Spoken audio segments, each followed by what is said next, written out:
Hello बच्चों, welcome back to my YouTube channel. Okay, last time हमने देखा था कि लिबरलिज्म जो है ऐसी सोच जो फ्रीडम लेके आए लोगों के अंदर कि लोगों को किन किन चीज़ों से फ्रीडम चाहिए। तो मतलब सबकी ज़रूरतें अलग अलग थी, तो सबको अलग अलग चीज़ से फ्रीडम चाहिए था। चाहे वो मिडिल क्लास हो, चाहे वो फ्रांस के पीपल हो, चाहे वो वुमेंस हो, चाहे वो नॉन प्रॉपर्टियर मैन हो, चाहे वो ट्रेडर्स हो, सबके लिए फ्रीडम का मतलब अलग अलग था। ओके, इसलिए जो टॉपिक था हमारा कि लिबरलिज्म के लिए नेशनलिज्म का मतलब क्या होता है, वो किन किन चीज़ों से आज़ादी पाना चाहते हैं, वो हमने देख लिया था। अब बात करते हैं interesting topic, treaty of Veena 1815। अब ये ट्रीटी ऑफ वीना क्या है सर, कुछ समझ में नहीं आ रहा। ट्रीटी का मतलब क्या होता है, ये वीना मतलब क्या है। ओके, चलो समझते हैं। अब मैंने आपको एक चीज़ बताई थी कि नेपोलियन बेचारा हार गया था। किससे हार गया था? एक लड़ाई हुई थी वाटरलू की 1815 में। किससे लड़ाई हुई थी सर? लड़ाई हुई थी इंग्लैंड के साथ। तो नेपोलियन बेचारा बुरी तरह हार गया था, ठीक है, और उसको कहीं दूर आइलैंड में भेज दिया गया था और बेचारा कुछ साल रहा फिर मर गया। ओके, इस दौरान क्या हुआ था कि जिन जिन लोगों ने नेपोलियन को हराया था, ठीक है, समझ में आया। इंग्लैंड तो था लेकिन इंग्लैंड के साथ बहुत सारी कंट्री मर्ज हुई थी, तब जाके नेपोलियन को हराया गया था, ठीक है। तो अभी क्या हुआ था कि सबसे बड़ा पावर उस टाइम यूरोप में नेपोलियन का था। नेपोलियन ने पूरे यूरोपियन कंट्री पे अपना हक जमा के बैठा था सिवाय इंग्लैंड के। ओके, और सब लोग बहुत गुस्सा हुए, सब राजा लोग, कि हमको हरा दिया, हमारी कंट्री में आके राज कर रहा है, ये बोले। कोई कुछ कर नहीं पा रहा था कि जैसे ही नेपोलियन मर गया, ओके, तब क्या हुआ, सब राजाओं में पावर आ गई कि भाई चलो अपना दुश्मन खत्म, अभी अपना राज वापिस शुरू। तो वो सब प्लानिंग करने लगे कि अभी वापिस क्या करना है, कैसे राज करेंगे, ठीक है। नेपोलियन ने सब सत्यानाश करके रखा है, कैसे कैसे करना है सबको, क्योंकि नेपोलियन ने पूरा सब कुछ चेंज करके रखा था, पूरा सत्यानाश कर दिया था। उसने उसके हिसाब से प्लानिंग की थी जो उसके हिसाब से बेस्ट थी, लेकिन ये लोग ने क्या किया, उसकी प्लानिंग को पूरा वैनिश कर दिया, पूरा चेंज कर दिया। ओके, जैसे ही नेपोलियन मर गया, यहाँ पे क्या होता है कि कुछ होता है, कंजर्वेटिव्स एक मीटिंग बुलाते हैं। अब आप पूछेंगे सर कंजर्वेटिव का मतलब क्या होता है, लिबरल का मतलब समझ में आया। लिबरल मतलब एक ऐसी सोच जिससे लोग आज़ादी पाना चाहते हैं उस चीज़ को लेके, उसको बोलते हैं लिबरलिज्म्स। ओके, या लिबरल्स मतलब ऐसे लोग जो आज़ादी पाना चाहते हैं, वो लिबरल्स, और लिबरलिज्म जो है वो उनकी थिंकिंग। ओके, अब कंजर्वेटिव का मतलब क्या होता है? अब बच्चों आपको आइडिया है, हर घर में, हर फैमिली में या हर ग्रुप के अंदर एक पुराने सोच वाला इंसान होता ही होता है, जिसको ये मॉडर्न ज़माना नहीं चाहिए, उसको पुरानी जो रीति रिवाज थे, ओके, जो पुरानी पूरी सिस्टम थी, उनको वो ही चाहिए। बस कंजर्वेटिव भी ऐसे ही लोग थे उस दौरान यूरोप के अंदर, जो चेंजेस है, बदलाव चाहते ही नहीं थे। उनको यही लगता था कि जो पुराना सिस्टम है वो बेस्ट है और उसी दौरान से हमको जो है वो पूरे सिस्टम को चलाना चाहिए। अब सर पुराना सिस्टम मतलब क्या? मतलब ऑटोक्रेटिक सिस्टम, राजाओं का राज। वो लोग नेशनल असेंबली वगैरह चाहते ही नहीं थे, सारा पावर एक किंग के हाथ में होना चाहिए। बस ये सालों साल चलता आ रहा है, आगे भी चलता जाना चाहिए, ये हमारा रिवाज है, ऐसे बोलते हैं ना कुछ कुछ लोग। बस उन सोच वाले लोगों को यूरोप में कंजर्वेटिव बोलते थे, जो बदलाव चाहते नहीं थे।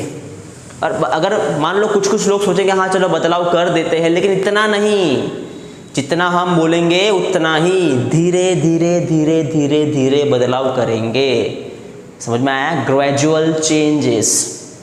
तो ऐसे लोग जो बदलाव करने के सख्त खिलाफ थे कि बदलाव नहीं होना चाहिए, पुराने जो रीति रिवाज चल रहे हैं वही चलने चाहिए, उन लोगों को बोलते हैं कंजर्वेटिव। नेपोलियन के मरने के बाद बच्चों ऐसी ही एक मीटिंग बुलाई गई थी। ओके, समझ में आया? 1815 में, समझ में आया? ठीक है, चलो अभी जो है वो कंजर्वेटिव्स ये बिलीव करते थे, ओके, कि उनके जो ट्रेडिशनल इंस्टीट्यूशंस हैं, ओके, सोसाइटी जो है, मोनार्की रूल है, चर्च है, सोशल हायरार्कीज, प्रॉपर्टी और फैमिली, ओके, इन सबको बचाना है अभी हमको। किन उनको बचाना है, वापस रिपीट करते हैं बच्चों।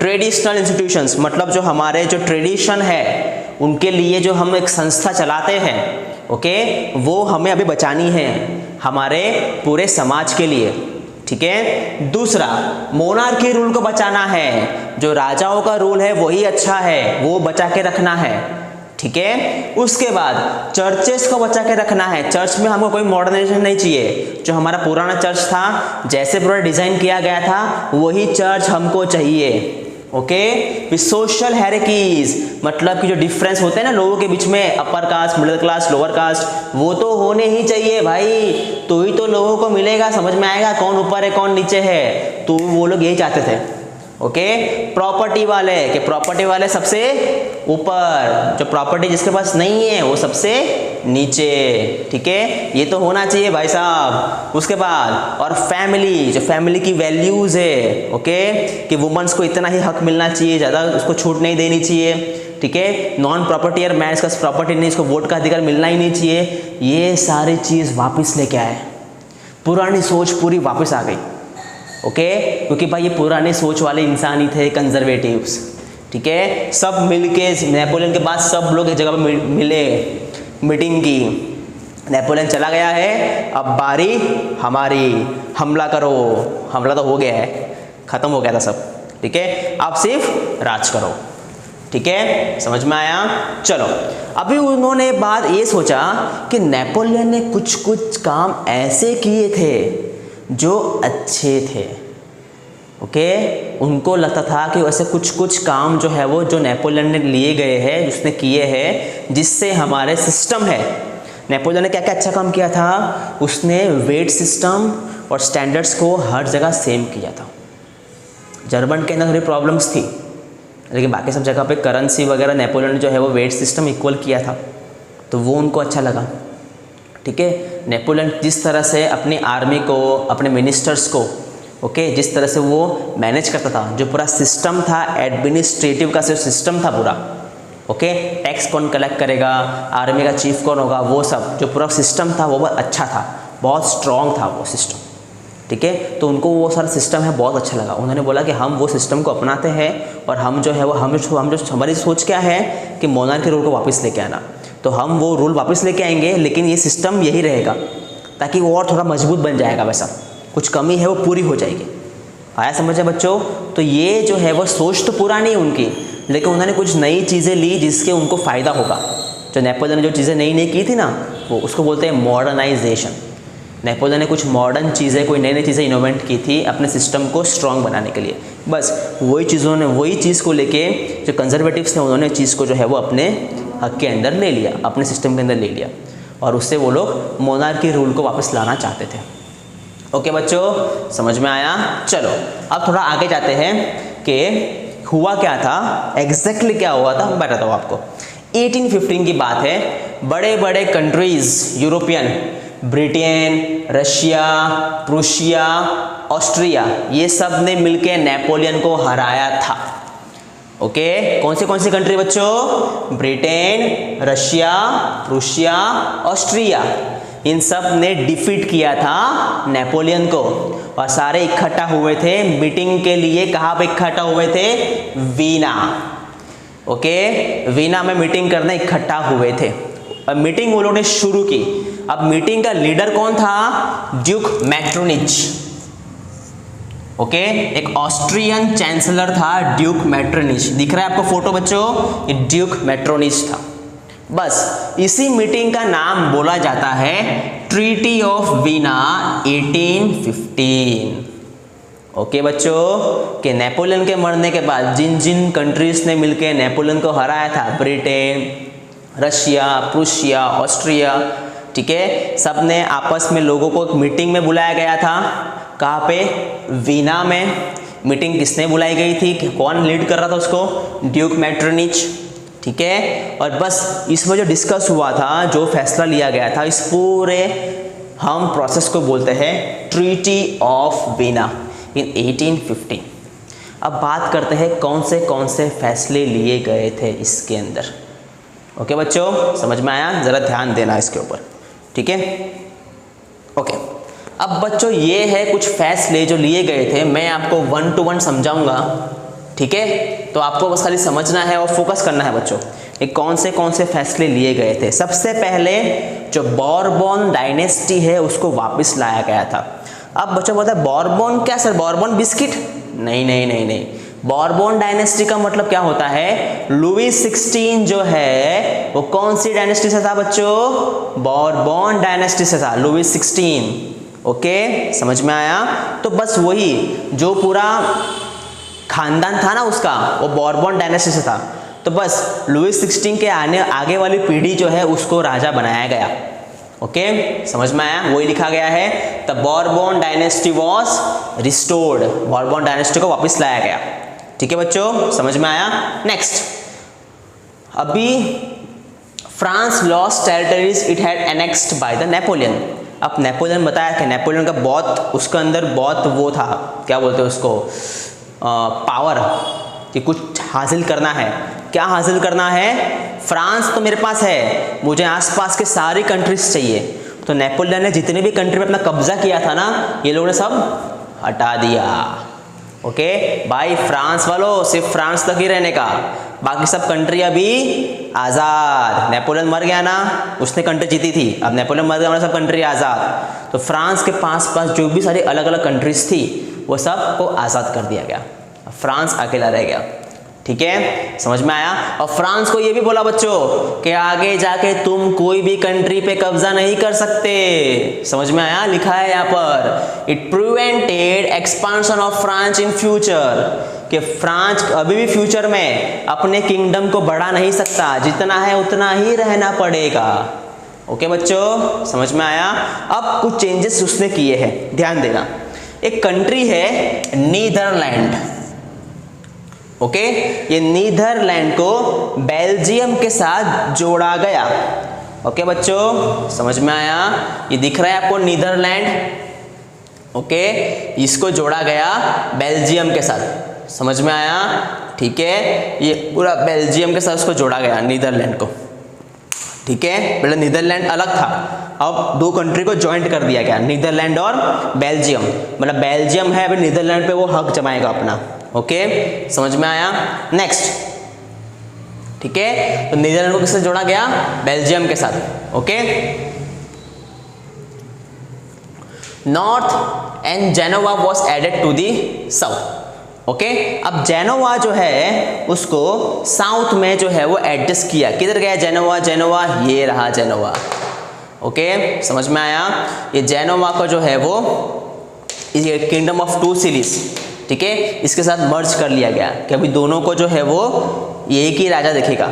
ओके, पहले अलग अलग कंट्री थी, अभी इसको मर्ज कर दिया गया। ठीक है, अब आगे देखते हैं आगे क्या क्या हुआ।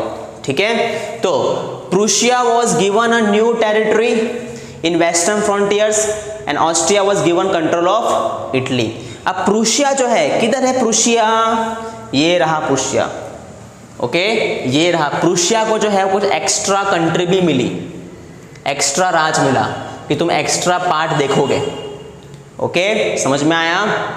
ठीक है, एक और था, क्या नाम था उस कंट्री का, ऑस्ट्रिया को जो है वो इटली का पावर मिला। ऑस्ट्रिया किधर है बच्चों, ऑस्ट्रिया, ऑस्ट्रिया दिखाई दे रहा है आपको, ऑस्ट्रिया कहीं पे, ये रहा ऑस्ट्रियन एम्पायर, उसको ये दिख रहा है इटली, ये पूरा इटली का पावर उसको मिला कि इटली संभालना किसको है अभी, ऑस्ट्रिया को। ओके, उसके बाद क्या हुआ कि अच्छा, ये Russia was given the part of Poland. अब रशिया किधर है, रशिया चेक करो, रशिया ये रहा रशिया और ये रहा पोलैंड। देखो रशिया के अंदर पोलैंड आ गया ना, पूरा ऑरेंज कलर का दिखाई दे रहा है आपको। तो रशिया ने पूरे पोलैंड के ऊपर कब्जा कर लिया। ओके, समझ में आया। Next, Saxony was given to Prussia. अब सैक्सोनी किधर है बच्चों, सैक्सोनी, प्रूशिया किधर है, पहले ये रहा प्रूशिया और ये सैक्सोनी। ओके, तो प्रूशिया ने सैक्सोनी पे भी कब्जा कर लिया। ओके, प्रूशिया को एक्स्ट्रा फ्रंटियर्स तो मिले थे, एक्स्ट्रा कंट्री मिली थे, एक्स्ट्रा पार्ट मिले थे देखने के लिए, सैक्सोनी भी उसके प्रूशिया के अंदर आ गया। ठीक है, समझ में आया।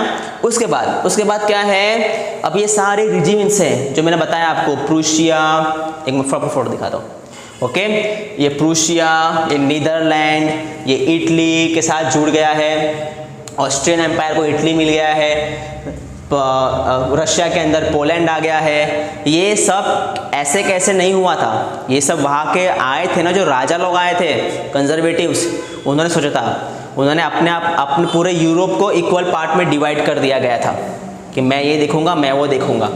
ठीक है, सारे के सारे ऑटोक्रेटिक रूल थे, मतलब राजा ही यहाँ पे राज करने वाले थे, कोई असेंबली नहीं होगी, कुछ भी नहीं होगा। ओके, उन्होंने एक चीज़ की थी, ये जो जर्मनी है ना, जर्मनी दिख रहा है आपको रेड रेड कलर का, ये जर्मनी है। मैं बताया था जर्मनी को 39 स्टेट्स में बांट दिया गया था। इन्होंने जर्मनी को जैसा था वैसा ही रहने दिया, कोई छेड़छाड़ नहीं की। ओके, समझ में आया? जैसा था जर्मनी को, उसको वैसा ही रहने दिया। बाकी सब कंट्री को छेड़छाड़ कर दी, सबको किसी के साथ मर्ज कर दिया गया। जैसे प्रूशिया को सैक्सोनी दे दिया गया, अभी प्रूशिया है वो जो सैक्सोनी पे भी राज करेगा। ओके, फिर ऑस्ट्रिया है, वो इटली है, ये वाला इटली, ये इटली पे भी ऑस्ट्रिया राज करेगा। ओके, मतलब राजाओं की पावर बढ़ा दी, लेकिन किसी ने जर्मनी पे हाथ नहीं डाला क्योंकि बहुत कॉम्प्लिकेटेड था उसके अंदर। ओके, फिर उसके बाद 1834 में प्रूशिया ने मिलके और जर्मनी वालों ने मिलके, प्रूशिया जर्मनी वालों ने मिलके उसको थोड़ा सा कॉम्प्लिकेशन को थोड़ा सा दूर किया, जो कॉम्प्लिकेशंस थे उसको थोड़ा सा हटा दिया, थोड़ा सा दूर कर दिया, तब जाकर सब कुछ सही सलामत हुआ। लेकिन जब ये ट्रीटी ऑफ वीना हुआ था ना 1815 में, तब जर्मनी को अलग ही रखा गया, जर्मनी में कोई हाथ नहीं डाल रहा था, जैसे जर्मनी जैसा था वैसे ही उसको रखा गया था, उसमें अंदर कोई चेंजेस किए गए नहीं थे। बाकी सारे कंट्रीज में चेंजेस किए गए थे, और यहाँ पे ऑटोक्रेटिक रूल वापस शुरू होता है बच्चों। ठीक है, तो बस इस पूरी प्रोसेस में जो भी वहाँ के जो कंजर्वेटिव आए थे, मीटिंग कर रहे थे, ठीक है, इन सब को जो है, ठीक है, ये जो कंजर्वेटिव्स आपको दिखाई दे रहे हैं फोटो के अंदर, सब लोगों ने मिलकर यही डिस्कस किया था कि नेपोलियन के जाने के बाद कौन सी कंट्री किसके हक में आनी चाहिए, कौन किस पे राज करेगा। तो बस यही चीज़ें जो थी, इस पूरे प्रोसेस को हम बोलते हैं ट्रीटी ऑफ वीना। ट्रीटी मतलब एक फाइनल डॉक्यूमेंट, ओके, एक फाइनल कंसिडरेशन, ठीक है, जो उस दिन वीना के अंदर हुआ था, एक जगह है वीना, वहां पे हुआ था 1815 में, after the defeat of Napoleon. Okay बच्चों, आई होप आपको ये चैप्टर समझ में आ रहा है बच्चों। ठीक है, अगर आपको समझ में आया है तो प्लीज़ इस वीडियो को और बाकी मेरे सारे वीडियो को लाइक्स कीजिए, और प्लीज़ सब्सक्राइब कीजिए और शेयर कीजिए। थैंक यू सो मच बच्चों, मिलते हैं।